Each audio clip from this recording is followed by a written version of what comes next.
Welcome, everyone, to the OnPoli podcast. I'm Steve Paikin. And I'm John Michael McGrath. Today on the pod, the leader of the opposition gets tossed out of the House for calling the government corrupt as the Skills Development Fund scandal continues to dog the Ford Conservatives. Doug Ford and Peter Bethlenfalvy seem to disagree over a cut to the HST for first-time homebuyers.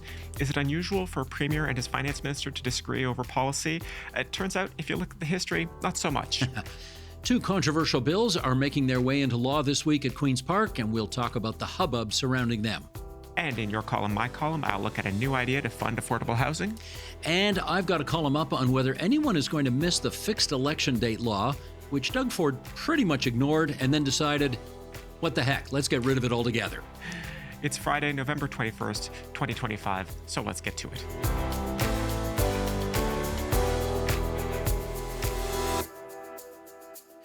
Little sugar to start with? Yes, sir. I almost forgot for a second there. I had my mouth open, ready to talk about your shirt. And I was primed. I was, what's going on? And then I thought, oh, wait, I got to do sugar first. For those who are listening on podcast and cannot see your shirt, yes, you have sharks, yes, you have manta rays, you have devil rays, you have all sorts of crustacea. There's a lot of underwater stuff going on there. And I'm thinking to myself, this must be an homage to the 50th anniversary of Jaws, which came out earlier this year, 50 years ago. But I bet I'm wrong. Well, no, that is in my mind somewhere at all times because I do like that movie. But no, I'm going to just take the wheel for a moment. We're going to do a hard left turn, and I'm going to make this a Royal Ontario Museum Appreciation podcast for just nice. a minute. The ROM, of course, like us, a provincial agency devoted to education. And less like us, also a place where I have gone and brought my kid for many, many times over the last 10 years. And incredible value out of a RAW membership. If you are a new parent or a parent of a young child, I will just plug this. This is not sponsored content. No, it's really a great place to go, though. But yeah, great stuff to see there. Great way to spend a rainy afternoon in Toronto, accessible by subway.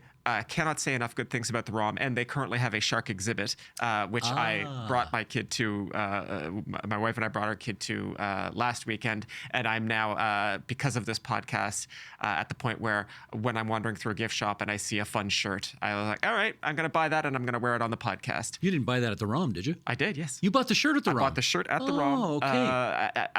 Having left the shark exhibit and making my way through the obligatory gift shop. Yeah. You know, I'm not sure I intended this tie-in to exist, but the ROM's 100 years old, right? More than 100 years old. I believe so, yes. Now, I don't know for sure that Oliver Mowat was the premier when the ROM opened. In fact, I suspect he wasn't, but I bet he wasn't far off. And yeah, you're looking it up as we speak right now, right? Yes, while you talk. You tell me what year the ROM opened, because I know it's more than 100 years old. And then with any luck, I'll know who the premier was when that happened. And if it was Oliver Mowat, which then we got a...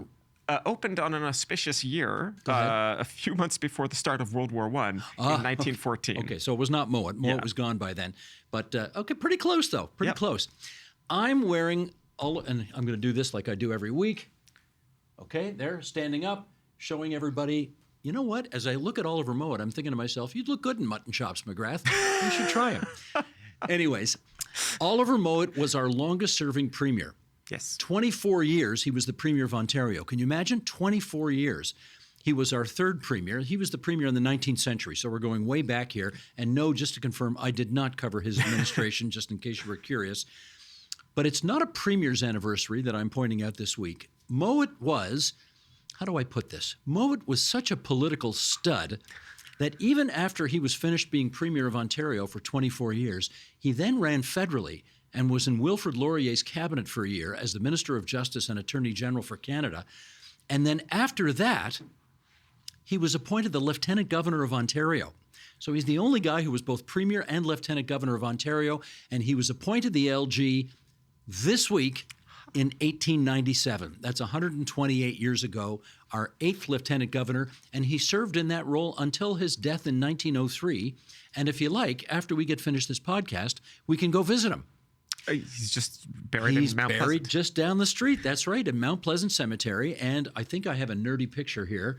There we go. Now, this is several months ago, but that's me standing outside Oliver Mowat's gravestone in Mount Pleasant Cemetery. It was a nice day. I'm just in the T-shirt.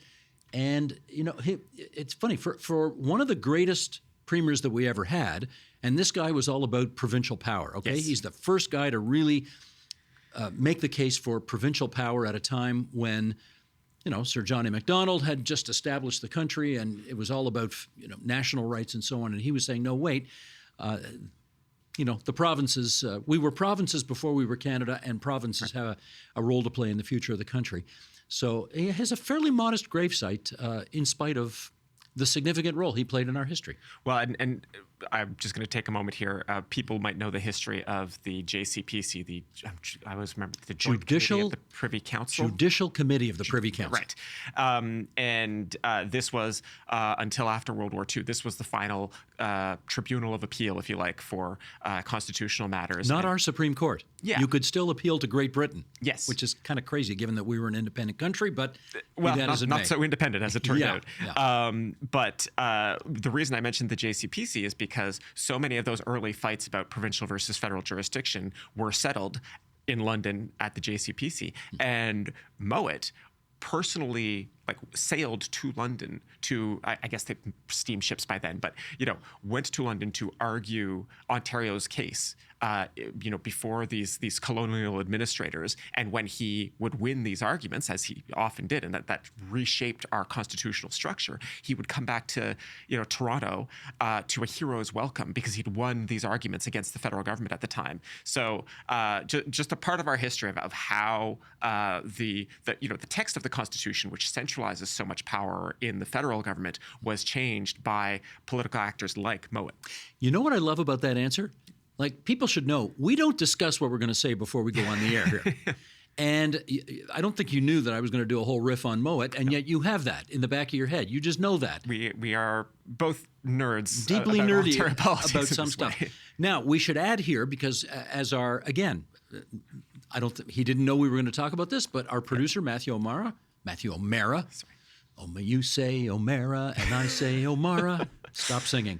He has just put in our computers here that the ROM opened in 1914 under Sir William Howard Hearst, whom we've talked about here before.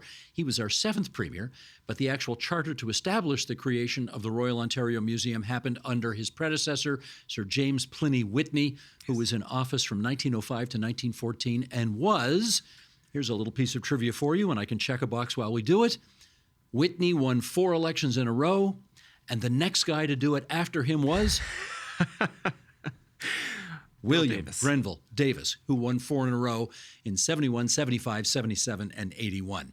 Should we just get to issue 1 finally? Let's move on. Bail us out. Get to issue 1.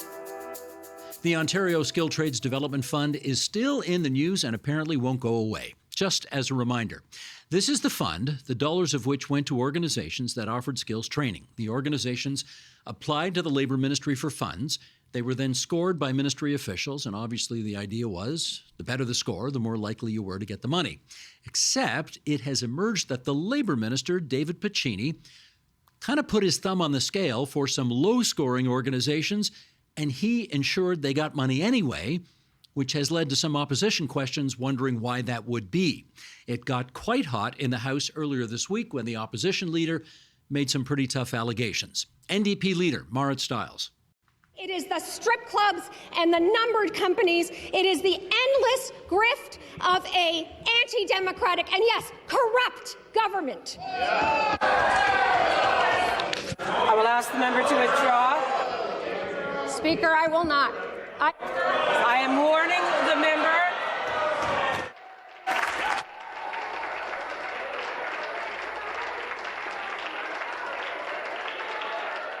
And if you're on podcast and didn't see the video of that, yes, she got the boot. She got kicked out of the House because she refused to withdraw her use of the word corrupt, which you can't say, which we'll come back to. But I did hear something else that I have not heard in the legislature uttered too frequently.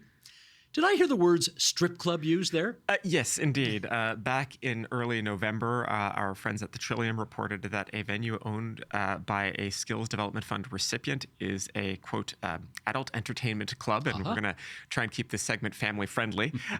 The Social Equality and Inclusion Center received $10 million to train employees at the venue, which is actually in the horticulture building at Exhibition Place. Additionally, there are concerns that fund money is being used to pay for executive salary increases at other organizations. And there is at least one example of a company currently going through a provincial audit that was still receiving money. I believe one of these cases has been referred to the OPP. No word on whether that will result in a formal investigation, much less, of course, charges. Now, here's where I come in and say, anything else? Lots more to this story.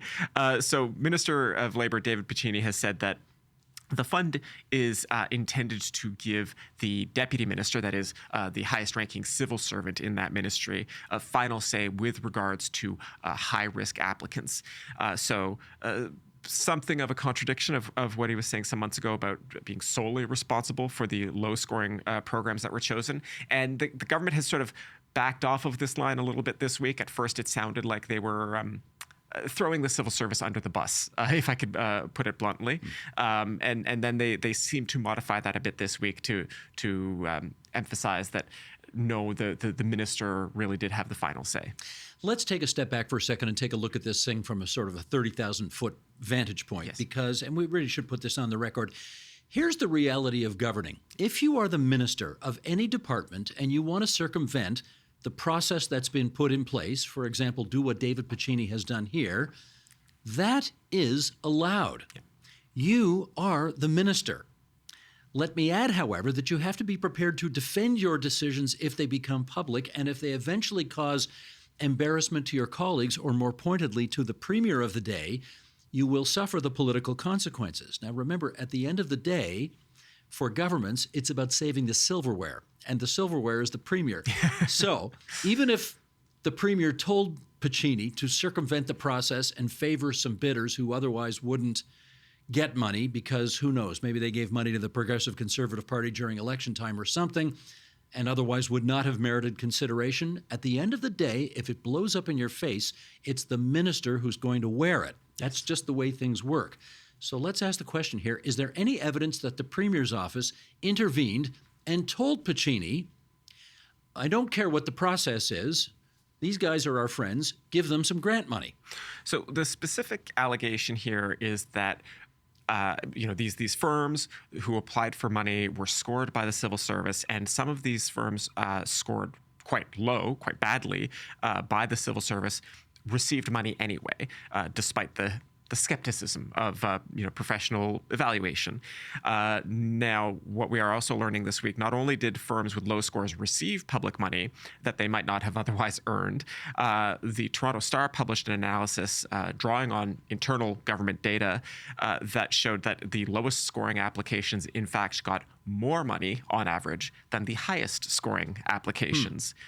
Now, could that have happened without political intervention? I mean, anything is possible.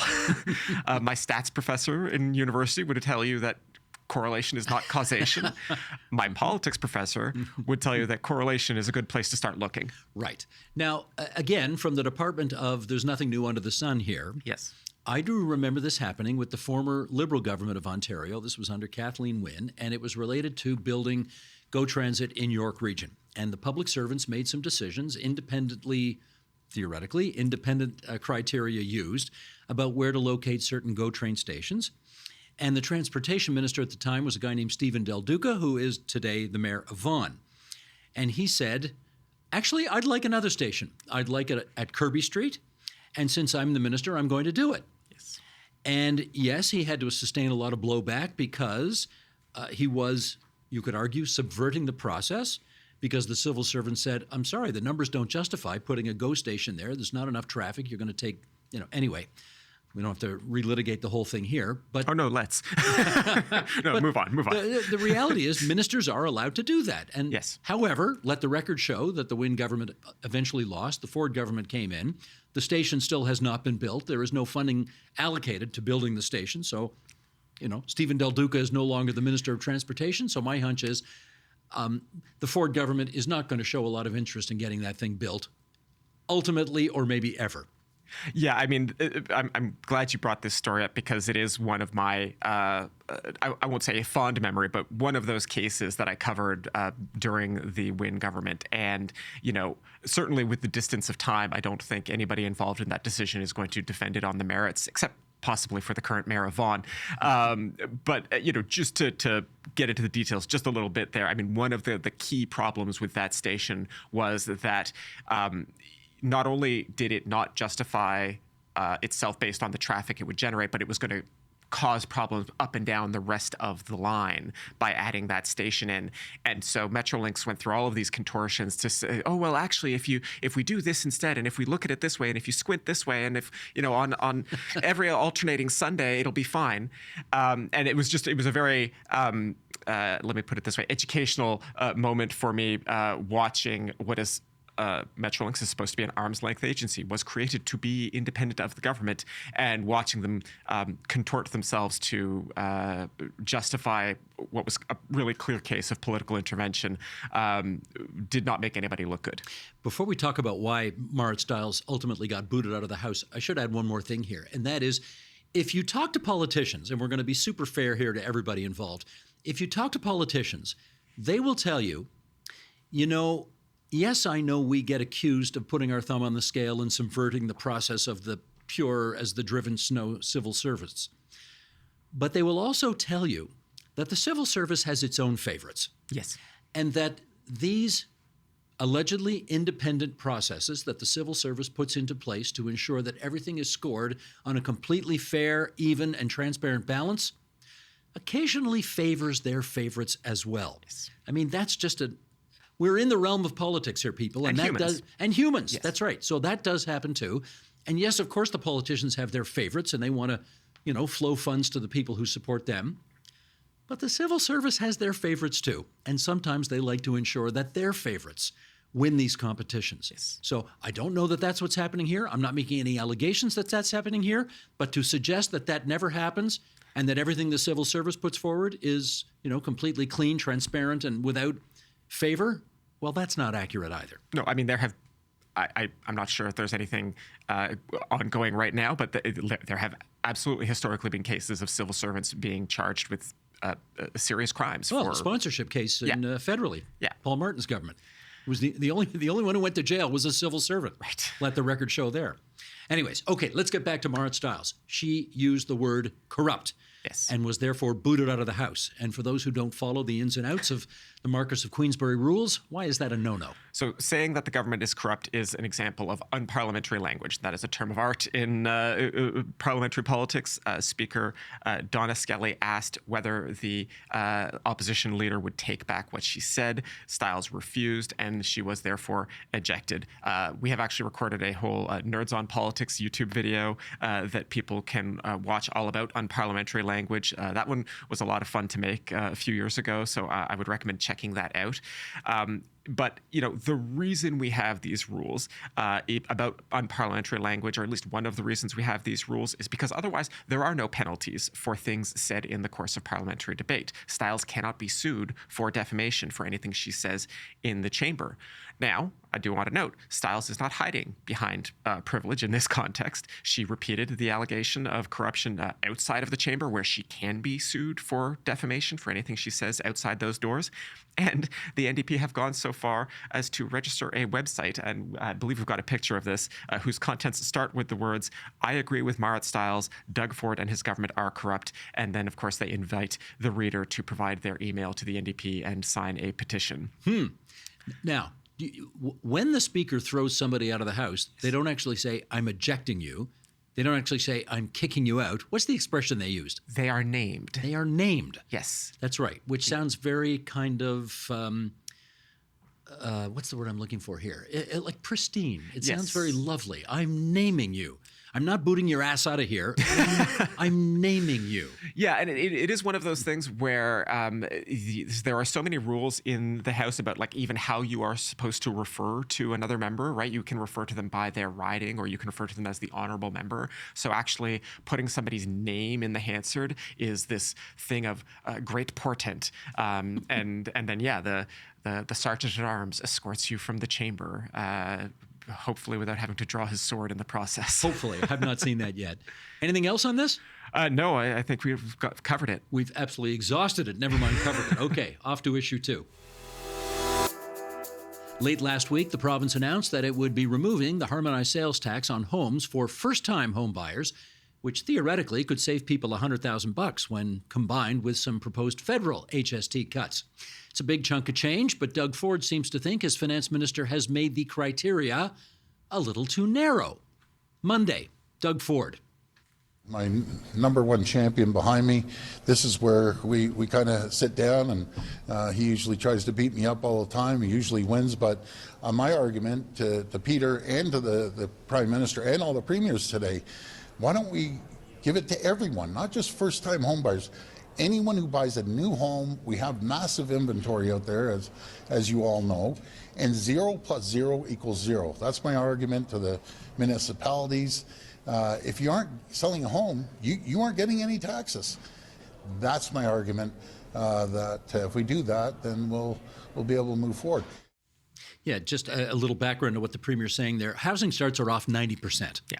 So if you're putting development charges on the construction of new homes and no new homes are being built, that's the Premier's view that, 0 + 0 still equals 0. You're not getting any revenues in. If you take all the taxes off, yes, you're not getting those development charges or land transfer tax or other fees. HST, yeah.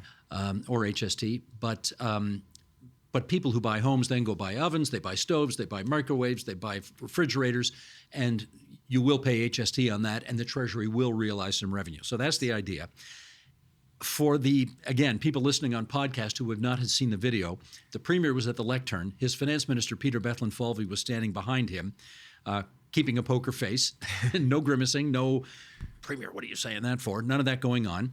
Later, Bethlenfalvy was asked why he overruled Ford's recommendation, and he responded by saying, well, they'll work together on these things and they'll figure them out. But anyway, it was a funny moment where... Yeah, the finance minister doesn't actually overrule the Premier.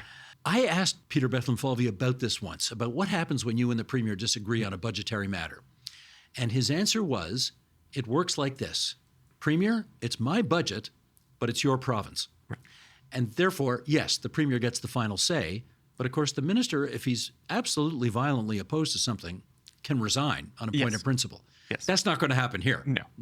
No. There's always a natural tension between the Premier and the finance minister, or the Prime Minister and his finance minister. The finance minister's almost literal job is to say no to new spending, right? That's why I thought the federal finance minister under Justin Trudeau, Bill Morneau, I thought he had the best name for a finance minister. Yes. Because his job is to say more no to everybody else. Anyway. I think also in the current case with Ontario, the Premier is inclined to say yes when he can. He clearly, he likes to say yes to people who, he sees the government as able to help, whether they are political friends, as we spoke about in the last segment. Or he likes to be liked. He likes to be liked. It's easier to be liked when you say yes. The finance minister, Peter Bethlenfalvy, much more inclined to say no. I think both in his position, but also in his personal disposition, if I could put it that way. In this case, the question is whether the broader tax rebate that the Premier is favoring would just be too costly to the provincial treasury. And we do not cover federal politics on this podcast, but I will guarantee you that a similar discussion happened federally, right? And I want to focus on that for a moment, because remember that we're talking about the HST here. And the whole point of the HST, when it was adopted under the McGuinty government, was to harmonize the provincial and federal rules around the collection of the sales tax, right? The HST is collected federally, and then the provincial portion of that is then remitted back to Queen's Park. And, the time was you had totally different rules on what was taxed provincially versus what was taxed federally. Yeah, businesses had to fill out 2 sets of books depending on which government it was. I used to sell books in my retail jobs when I was younger, and books were taxed federally but not provincially, and literally I spent much of my teens and 20s explaining that to customers. It was a mess. Ideally you want not just the Premier and his treasurer to agree, but you want the province and the federal government to agree as well. And as the Premier alluded to, he's trying to get some kind of agreement, not just with Ottawa and Queen's Park, but with other premiers as well. Now, of course, if there's a breach here between the Premier and his finance minister, it is not even close to the biggest or most obvious breach that we have seen and seen recently, right? I can't think of a really severe one in provincial politics. Maybe you can think of one, but just to remind our listeners, Justin Trudeau had pretty dramatic breaches with both of his finance ministers, right? The departure of Bill Morneau from federal politics. I mean, they tried to paper over some of the divisions there, but it was pretty clear that the prime minister was simply no longer taking his finance minister's advice. The finance minister couldn't get a meeting with his prime minister.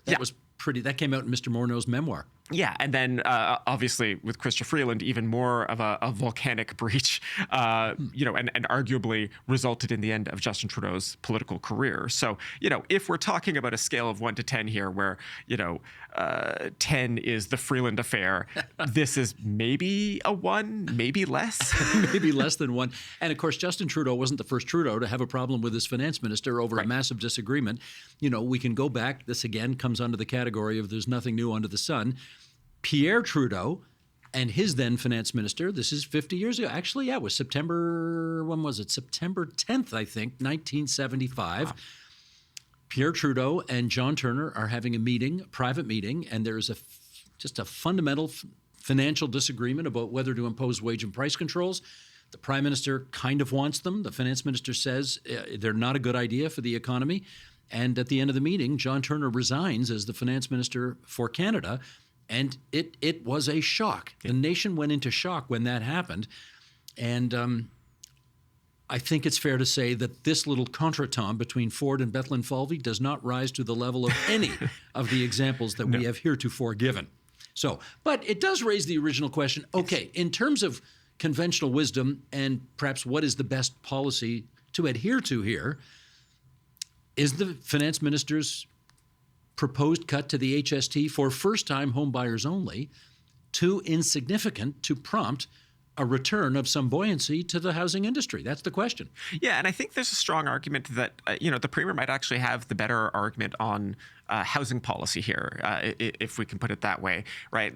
When he says, 0 plus 0 is 0, right? Like that, exactly what you were alluding to earlier, right? Like, a tax collected on home sales that never happen is not actually valuable to the Treasury. Correct. Right? So if we cut the HST and that sparks a sale of new homes, and we can bring in, there are potentially tens of thousands of units that are waiting to be built that at the moment developers aren't sure they can find buyers for. So everybody is kind of downing tools. And as you said, home starts are down 90%. About the only bright spot in Ontario's housing market right now is that we are seeing a big uptick in purpose-built rental construction. Yes. And that's for the first time in decades. And rents have fallen as well. Yes. But I think, quite aside from the issue of the financial cost of a tax break like this, the desire to get more homes built is going to be what may win the day, and a lot will frankly ride on whether both provincial and federal finance officials can be brought around to this simple fact that we're not collecting these taxes anyway, so we might as well make the rebate official. We're not done talking about numbers. We want to talk about two numbers, 33 and 60, and we'll do that in issue 3. Two controversial bills are making their way through the legislative process at Queen's Park, and you won't be surprised to hear there is some disagreement between the government and the opposition on the advisability of passing those bills. Their numbers are Bill 33 and Bill 60. JMM, let's go through these one at a time, and we'll figure out what the foo-for-ah is all about. Let's start with Bill 33. Right. This is the Supporting Children and Students Act, and it touches a bunch of pieces of education and childcare policy. The one that has raised the most alarms has been the increased powers that the law gives the Minister of Education. That is, of course, Paul Calandra. He will have the power to appoint investigators over school boards in much the same way that the government already has with 5 school boards earlier this year. Currently, or at least before the passage of Bill 33 this week, the law required that the government investigate a board specifically for financial matters. Bill 33 would let the government start an investigation for, quote, matters of public interest. Oh, that does raise the question, what is exactly a matter of public interest? Basically anything the government wants. There is some specific issues named in the legislation, things like student well-being, board management and governance, that kind of thing. But the law also allows the government to name whatever it wants as a public interest. So the power for the province to take over the operations of a school board is, in principle, very, very broad indeed. Why don't they just call it the Better Call Paul Act? I mean, some of the critics have indeed. All right, the other one, Bill 60. Right, and this is the government's latest housing bill, and we talked about it in some detail when it was introduced by Minister Rob Flack a few weeks ago, so I'm not going to go over every element of it again, but in broad strokes, it makes a number of changes specifically to the Landlord Tenant Board that place limits on some of the procedural rights that tenants have when they are fighting evictions. So that would have the likely effect of making it easier for landlords to evict tenants. Opposition parties have emphasized this is likely to hit lower income tenants hardest, people who already, frankly, have a difficult time navigating the LTB's processes and enforcing their rights. The City of Toronto's Housing Division is also warning that further exacerbating the housing instability for low-income renters could cause a surge in demand for the city's shelter and housing services. Those services in the city, they are already, of course, struggling with the city's existing housing crisis. I guess I should add that, the functions of the Landlord-Tenant Board are arguably not working well for anybody, tenants or landlords. The Provincial Ombudsman had done a report on the LTB after the surge in demand from the COVID backlog, and really found just a litany of horror stories. Things seem to have improved somewhat with the appointment of more board members, but I think it's fair to say that the LTB is still not working great for anybody. Now, oftentimes when opposition members don't like a law that the government has passed, they say, not only do we not like the law, but you have given us inadequate time to make our case to try to get you to change your mind in the legislature. Inadequate debate time. Yes. I heard Marit Stiles say that the other day. Is that accurate? Yeah, so I think both Bill 33 and Bill 60 were time allocated, and they were sent through the House without any kind of committee hearing, so no opportunity for members of the public to make any kind of response to MPPs. Bill 33 passed this week. Actually, I checked right before we started recording. It has already received royal assent. Bill 60 was expected to pass this week. It will actually, they've deferred the vote. It will actually probably pass early next week. And the government is not done. Government House Leader Steve Clark has also moved a motion to time allocate 3 more bills. Those are Bills 27, 46, and 68.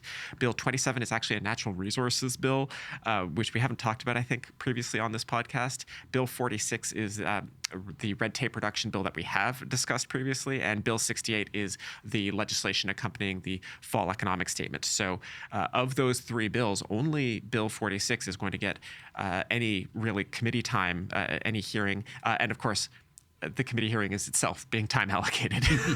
Now, we should do a little poli-sci 101 here. When we say a bill is being time allocated, what does that mean, and what is the significance of it? Right. So with the parliamentary tradition, right, I guess, in the purest sense of it, debate could continue forever until members agree to come to a decision. And the government's ability to time allocate things, they create a rule in the standing order allowing them to introduce a motion saying, with a majority of the House's support, and of course the government has a majority of members, they are going to limit the amount of time that any issue can be debated, and then they are going to call it for a vote. And this is a way of basically saying, like, no, we are not going to let debate on this matter continue forever. In this case, they're really not allowing for very much debate at all, a few hours of debate, and then it's going to proceed to very tightly scheduled votes. And, the defense of this in principle is that the government is the government, and the government gets to manage the legislative schedule of the House, and time allocation is part of that privilege. So that is what time allocation is. And for those of us of a certain generation, this can be a big deal because a government fell on the issue of time allocation once. We're going back to the 1950s now. Okay, I'm listening. I actually didn't cover this one either. But the pipeline debate, which took place in Parliament on whether to build the Trans-Canada Pipeline, which the Louis Saint Laurent government thought was of such urgency that they put closure in. They time allocated, in other words, didn't give the opposition what it felt was enough time to debate this bill, and they just, quote unquote, rammed it through the House. And they lost the next election as a result of it because John Diefenbaker, the Conservative leader, made the case that democracy was not being respected, and they were jamming this thing through. And as a result, the pipeline debate brought down the Louis Saint Laurent government. So sometimes these things don't matter at all, maybe in this case. Other times, it matters a lot. Yeah, and I think in the current context, I am no longer scandalized by the use of time allocation. As I say, governments use them to manage the legislative calendar. But I would remind our audience that, context matters, and that one reason that the government is moving a number of these big omnibus bills that do lots of different things, and they are time allocating so many of them, is that the government shortened the fall sitting of the legislature, right? They were supposed to come back in September. They did not come back until October. MPPs literally did not have very much time to debate and consider bills that they otherwise would have had if the House had come back according to its regular schedule, which has left the government in this position of needing to horsewhip its priorities through the House like this. Gotcha. And with that, we're off to your column, my column. Time now for our regular feature. We call it Your Column, My Column, in which JMM and I reminisce about the columns we wrote for the TVO website this past week. Which one do you want to focus on? The most recent one I wrote for the website is actually about the City of Toronto and parking, but we're also talking about a City of Toronto issue in our mailbag. So I'm going to skip that, and I'm instead going to talk about housing policy once again. What a shock. Yeah, I know. Earlier this week, a group of housing advocates presented an idea that they are pitching to the provincial government as a way of helping fund affordable housing in the province. They are calling it a revolving housing fund, or a affordable housing revolving fund. It's notable because it wouldn't require a massive ongoing expenditure from the government, right? This would not have to become billions of dollars every year in perpetuity. Rather, what they are asking for is a relatively modest sum, still a lot of money for you and I. They're talking about like $100 million.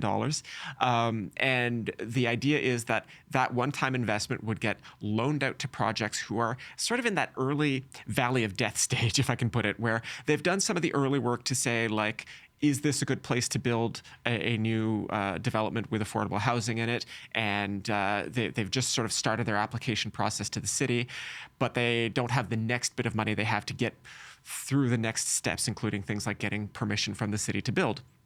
And so this loan would be made available to affordable housing developers who would then repay it after the building is constructed and starting to be occupied and collecting rents. And then when that loan is repaid, it would go back into the fund and then be reloaned out to the next cohort of projects. And so it's an interesting idea. I think for this specific government, there's a lot of things going for it as a proposal. We talked about the parsimony of the treasurer.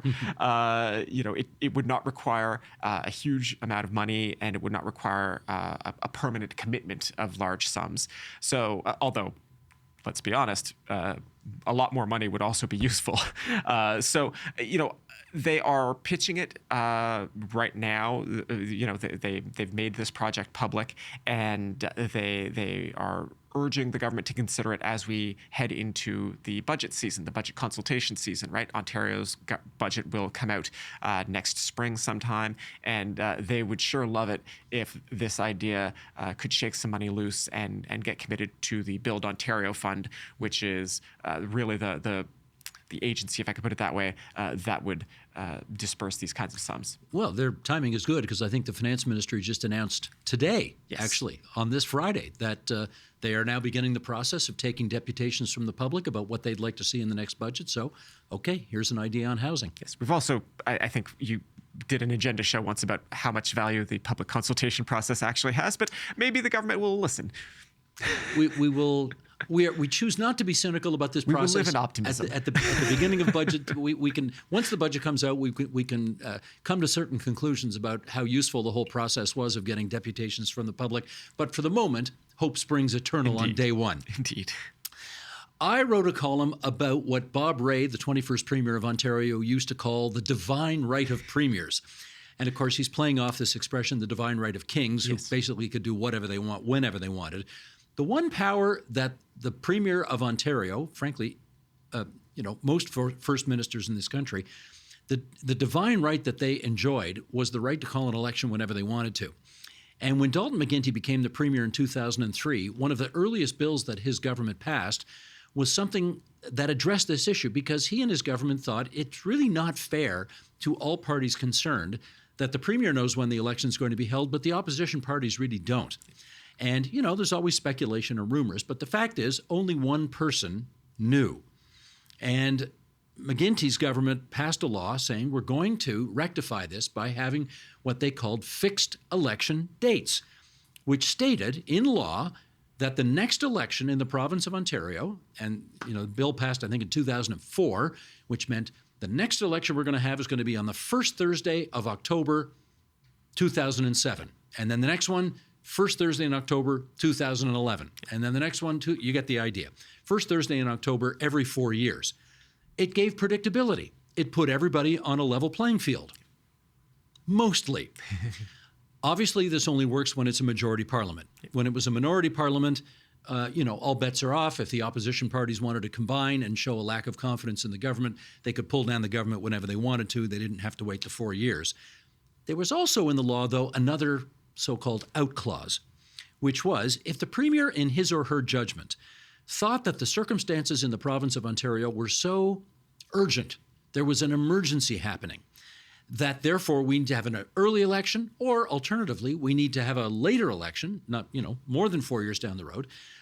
That was allowed under the bill. Now, we know that Doug Ford used that little out clause in the bill earlier this year when he called an election in February, only 2.5 years into the term that he won back in 2022. And of course, his explanation was the election of Donald Trump means that we're going to be in a trade war. It means that tariffs are coming, and I need a fresh mandate to take on Donald Trump to deal with that. And therefore, we're not waiting the 4 years. We're going to go after 2.5. The public, apparently, enough of the public, the biggest chunk of the public, 43% or whatever he got on Election Day, agreed. And Doug Ford won his third consecutive majority. So while the law, I will tell you this, while the law was well-intentioned, you couldn't really say at the end of the day that it did level the playing field, because, of course, if you didn't want to follow the spirit of the law, which the current government did not want to do, you didn't have to. And Doug Ford has now finally come to the conclusion that why don't we just get rid of the damn thing altogether? He never really liked the idea to begin with, and so that's it. The fixed election date law is going the way of the dodo bird, and we're back to the divine right of premiers. Can I do a little bit of remedial civics here? Do it. The reason why the law had that loophole, it had to have that loophole because constitutionally, of course, the power to call the election is not the premiers, it is the lieutenant governors. And so... on the advice of the premier. On the advice of the premier, of course, as all of the lieutenant governor's powers must be exercised. But the... So long as the power is executed by the lieutenant governor, you can't modify the powers of the crown without a constitutional amendment. The McGuinty government did not want to go so far as to try for a constitutional amendment, and I can't remember which one of the amending formula that they would need to use, and it would become a can of worms, obviously. But so if you were just going to do regular legislation, which is what the fixed term election law was, you had to include that loophole to preserve the powers of the crown. Good stuff. Anyway, those two columns are on the TVO website, tvo.org. Click on my picture, click on his picture, you'll go find them, and you can find out more about them. Now, if you've got a burning question or insightful comment, please send it along to onpolitics@tvo.org. We'd like to pluck one comment out of the mailbag each week. And JMM, what do we got this week? We have a question here from Sebastian Dyer from Toronto, who has a question on the city's new corner store bylaw. He writes, "Hi, Steve and JMM. I've just read JMM's article on Toronto's new proposed corner store bylaw. aside, I can almost always tell when an article is written by JMM from the title. I do have a bit of a brand.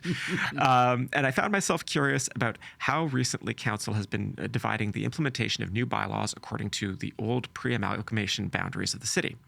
I assume this is a strategy to get certain bylaws to pass, but I am wondering how much this strategy has been used in the past since amalgamation. Seeing this raises some bigger questions to me too.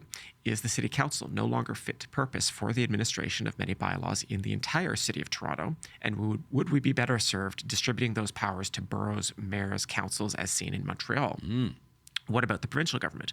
Will Doug Ford's Conservatives catch on to this slow de-amalgamation and put a stop to the divided application of bylaws?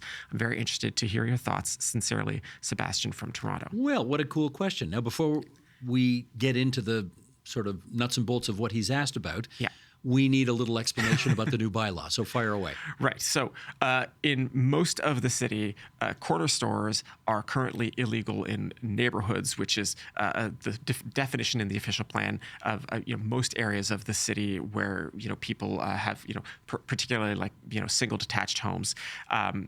Most of the ones you would see, because of course, if you walk around, yes, corner stores do still exist. Most of them would have been opened before the city adopted its most restrictive rules, or they've been allowed exemptions otherwise. The city has proposed to adopt a new bylaw that would legalize existing corner stores and expand permissions into parts of the city where they traditionally haven't been allowed, seeing this in part as a way to, for example, help people reduce the amount of driving they have to do. You don't have to drive to the grocery store to get a bag of milk if you just go to the corner store instead. And it could also just make the neighborhood a little bit more lively, a little bit more congenial. I do have to do a brief bit of McGrath lore, if I could put it that way. One of the exemplars of this advocacy was a store across the street from Dewson Public School downtown, which has been subject to I don't know if you want to call it a harassment campaign or whatever, but like it was getting criticized by the city's municipal licensing and standards because I think it was like literally they started serving Keurig coffee. No. And that breached the bylaw. Say it ain't so, JMM. Yeah, exactly. Coffee. And so, that became one of the lightning rod issues in this campaign. And I mention this because I went to Dewson Public School and that corner store under a different ownership in a previous iteration, I spent a bunch of money at that store on like candy and arcade games when I was a kid. Wasted your childhood at that store, did you? Yes, clearly just where I started going down this wrong path that led me here. That led you to leading the Planning Act at 2 o'clock in the morning. Yes. All right. That background having been put in place, on to Sebastian's question. Right. So the way that Mayor Olivia Chow and her planning chair, Gord Perks, secured passage of this new bylaw was by largely, but not entirely, leaving the city's inner suburbs out of it.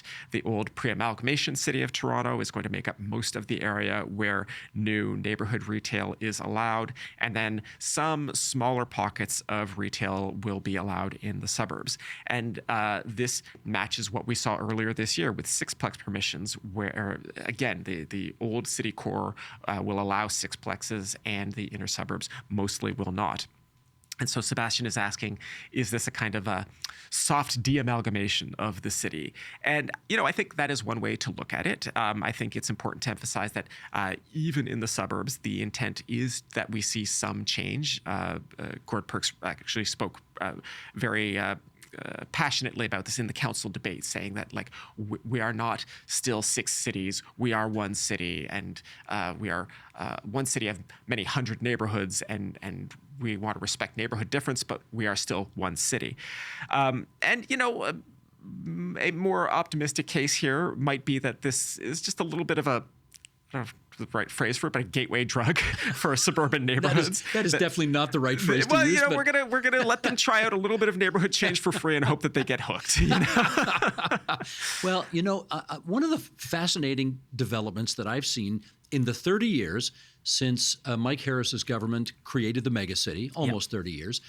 We used to be 6 different cities in Toronto. The old city of Toronto, Scarborough, North York, East York, York, and Etobicoke. Right. It used to be 6 semi-independently run cities, but of course there was also Metro Toronto Council where broader decisions could be taken that affected the entire 416, as we now call it. Yes.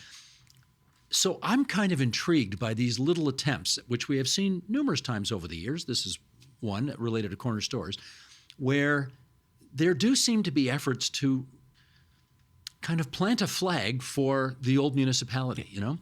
And look I see Doug Ford do it all the time. Doug Ford brings a north end of Etobicoke sensibility to a lot of the issues that he, wants to see dealt with in Toronto. And, as a result, I guess we should ask the question whether you think those sensibilities might be brought to bear here and he might intervene. Well, I did raise exactly that question in my column, since I've spoken to a bunch of municipal officials, not just in Toronto, but around the GTA this year, who have said to me, some version of like, we'd like to be able to do our jobs without having to worry about what is making Doug Ford angry on his way to work every morning. The premier, and, we could talk about bike lanes, we could talk about encampments. The premier has gotten a reputation among his critics at the municipal level for like getting angry about something he sees outside of his car window and coming into Queen's Park angry about it and deciding that there's going to be a new law, right? That's an unfair characterization, I will grant, but that is what I'm hearing from municipal officials. And the premier is also, like you said, bringing a North Etobicoke attitude to things. I would say, like, he's been pretty clear about letting the suburbs remain suburban in character, right?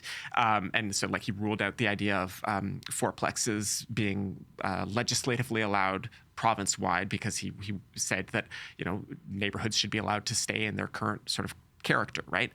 Now, of course, I have no evidence to suggest that the Minister of Municipal Affairs and Housing is going to intervene to stop this specific thing that we're talking about, the corner stores bylaw, and they have not stepped in to stop the city's sixplex permissions, but of course that is also a product of negotiations between the city and the federal government. But, the government has pretty clearly decided that there's no bar to them intervening in extremely local matters, right?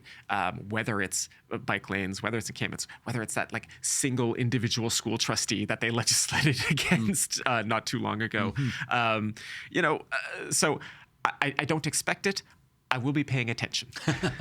I think one of the things that I have been most intrigued by ever since the megacity came in, again, 30 years ago, is the attempt by, now maybe it's just citizens of a certain generation, but I have noticed citizens, I don't hear people say, I'm from North York. They're from Downsview. They're from Willowdale. I don't necessarily hear people, some people say, yes, I'm from Scarborough, but other people say, I'm from West Hill. I'm from Malvern. They get very specific, and people love to hang on to their neighborhood names because it makes them feel more grounded, like they have some kind of foundation. The 416 is still just a big, massive, amorphous thing. Yeah. And I think there's something inside of us, and I think Sebastian's question points to this, that reminds us that, I'm from Etobicoke, but really I'm from Rexdale, or I'm from Islington, or I'm from the Lakeshore. I'm from New Toronto. I'm from Mimico. People love that neighborhood feel, and this speaks to that. No, absolutely. One of the more optimistic takes I could give this whole idea is, I don't know if you've read the book Abundance, the Ezra Klein, Derek Thompson book, made a big noise in U.S. politics. And one of the arguments that they make is that, places that are run by Democrats, where Democrats control the entire state government and many of the biggest cities, exemplar here being like California, right? Those ought to be advertisements for what good governance looks like. They should be an advertisement campaign for the Democratic Party, right? They are not. It certainly that would be the argument from Ezra Klein and Derek Thompson, that nobody looks at California and says this is a place that is so well run that of course we should elect Democrats elsewhere. And similarly, I think, the optimistic take to letting the old city of Toronto make these kinds of experiments is, if it goes well, and, I hope anybody within the sound of my voice who works at the city of Toronto is motivated to make it go very, very well, right? If it goes well, it then becomes an advertisement for, urbanism done well. because frankly, there are a lot of people who find a lot of these ideas very scary. Like, just you can look at what the debates were like at City Council, and they are resistant to change. And if we can make it work well in downtown Toronto, in Old Toronto, it can be an advertisement campaign for policy implemented well. There we go. Let's give the email address and get out of here. Right. Again, if you'd like to ask about any content of the show, please email us at onpolitics@tvo.org. And that is the OnPoli podcast for this Friday, November 21st, 2025. You can follow our show wherever you get your podcasts so that you get notified each time a new episode is available. And you can see the video version of the podcast on the TVO Today YouTube channel. Any feedback you have, we're always happy to get it. Good, bad, or indifferent. Write us an email at onpolitics@tvo.org and be sure to include your first and last name and where you're located. This week's episode was produced by Matthew O'Mara, editing by Colin Kish. Production support from Jonathan Hallowell and TVO's Digital Media Services team. Laurie Few is the executive producer of Digital. John Ferry is vice president, programming and content. As you know, we always like to thank our crew, both up here on the 5th floor of 2180 Yonge Street and down on the main floor where the control room is, for making the studio look so good and for keeping us on the air. So thanks, gang. And with that, I guess we got to do a little heads up here. I'm away next Friday, right? I'm going somewhere. I can't remember where. Oh, yeah, I know where I'm going. Yeah, I'm going somewhere. But JMM's going to be joined by a special guest host. So we look forward to that, and I look forward to listening to that. All right. And in the meantime, until the next time, bye-bye. Bye-bye, everyone. Hi there, my name is John Michael McGrath, and I'm a podcast host and writer here at TVO. I focus on provincial politics, explaining to our audience what is happening at Queen's Park, from education policy and healthcare to transit and housing and, yes, even bike lanes. Here at TVO, we believe that democracy requires an educated, engaged citizen, and one way we help build that is by supporting quality journalism. Your donations help make that possible, and we're grateful.